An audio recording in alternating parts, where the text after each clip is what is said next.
You ever see a room so full of suits, secrets, and silent accusations that the air itself feels heavier?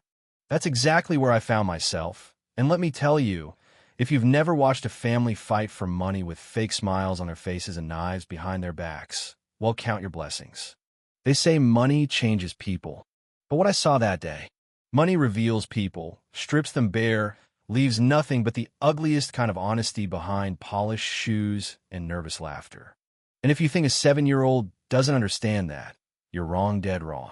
So, picture this. Giant mahogany table, enough polished silverware to blind you, chandeliers sparkling like they're trying to distract everyone from the tension crawling up the walls. It was the reading of Elijah Darrow's Will a Black Billionaire legend, the one who built his name from dirt, sweat, and 1,000 deals no one thought he'd survive. At the end of that table, swinging his legs, was his son Micah. Small, quiet, face unreadable. His sneakers didn't touch the ground, but his presence pressed on the whole damn room like a thunderstorm just about to break. The relatives, most of them white, well-dressed, and smirking behind their hands, whispered to each other as if the kid was invisible. His mom, gone for years.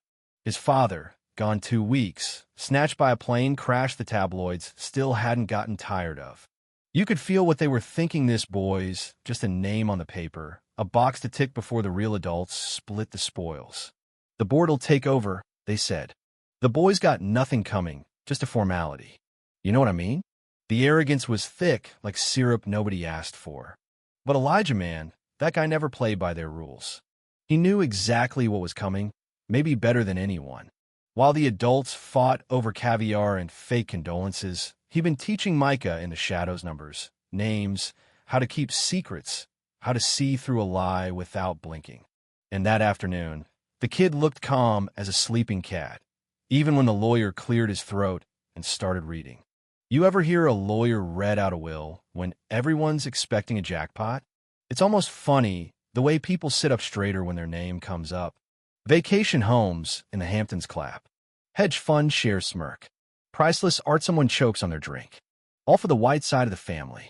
But when he got to Micah, the whole room seemed to tip forward, waiting for the punchline. To my son Micah, the lawyer said, voice already nervous, I leave a sealed letter and 1 share of Darrow Enterprises.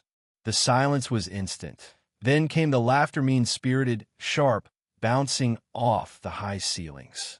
1 share, cute, a cousin muttered. And Micah, still silent, opened the envelope and handed the letter to the lawyer with the sort of patience you only see in people who already know the ending. Daddy said to read this second, he said.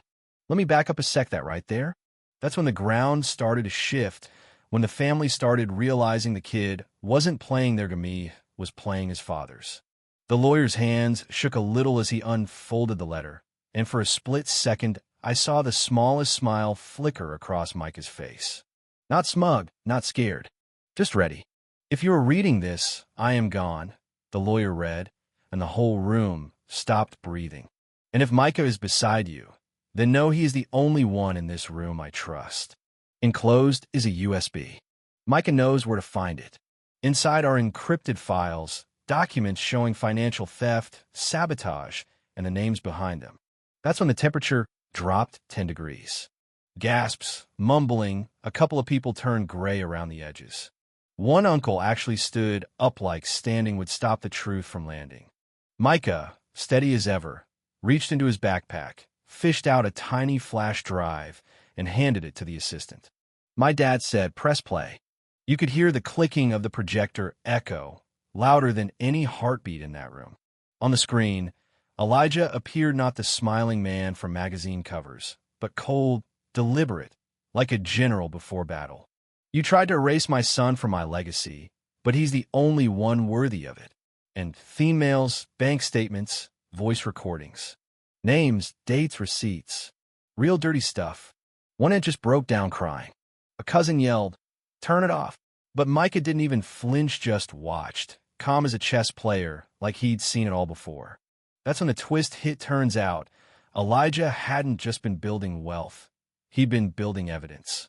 All those years they thought he was distracted, he was watching. Every bit of sabotage, every backdoor deal, every racist memo hidden under polite words, and contracts, she had it all. There was even a recording of a so-called uncle bragging about how the board would never let a black child control the company. That one hit the room like a gunshot. The lawyer's voice, barely steady, kept reading. To Micah, I leave controlling ownership of everything. All shares, all votes, all rights. And the right to fire anyone proven disloyal. That was when chaos broke loose.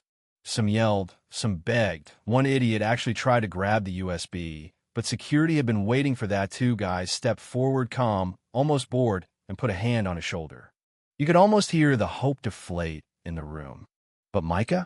He just sat there, swinging his legs, looking at the faces that had just changed from smug to terrified. Elijah's face on the screen cut through the noise. Micah, you may be small now, but you're already the strongest of them all. You were born with their envy aimed at you. Don't flinch. Right there, in front of a room full of adults twice his size, the kid raised his hand, clear, voice strong. My dad said I should start by firing the liars. You want to talk about silence? That room went quieter than a graveyard at midnight. The twist was the board couldn't do a thing. The documents proved it all: embezzlement, hidden takeovers, discrimination. This wasn't just a will, it was a weapon, a reckoning. The story didn't end there. Over the next few weeks, every news channel was running some version of 7-year-old black heir destroys corrupt empire. Headlines, interviews, think pieces about legacy, justice, all that. The people Elijah trusted, the right ones, the ones no one had noticed, came out of the woodwork. They followed his instructions, step by step. The board got cleaned out, thieves kicked to the curb, and the empire rebuilt, this time funding the schools Elijah always dreamed about, not just more towers and yachts. Here's what most folks never saw. While other kids his age were at recess, Micah was in the conference room, feet barely reaching the floor, reading board reports with a glass of milk and a pile of cookies, correcting adults when they fumbled numbers or tried to dodge questions. The same uncles who'd laughed at him now waited for his calls, trying to get meetings, begging for a slice of what they tried to steal.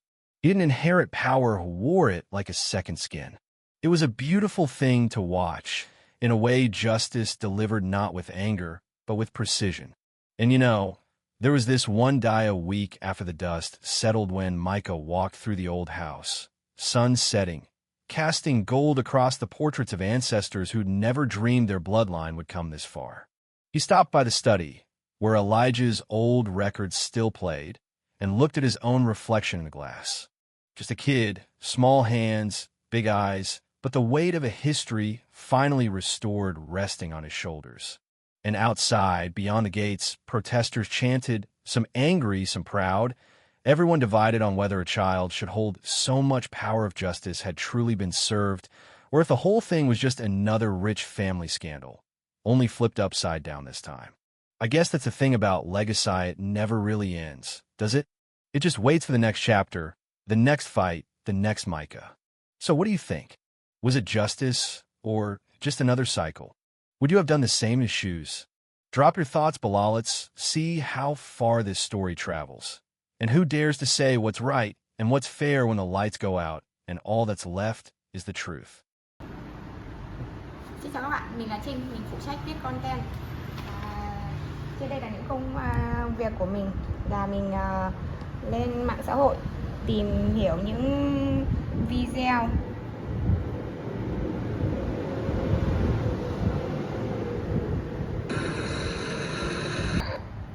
Next one? Alright. Thank you, man. Hey, if you guys have any trouble, let somebody know. Please. After the tree to hold on to. Yeah, they're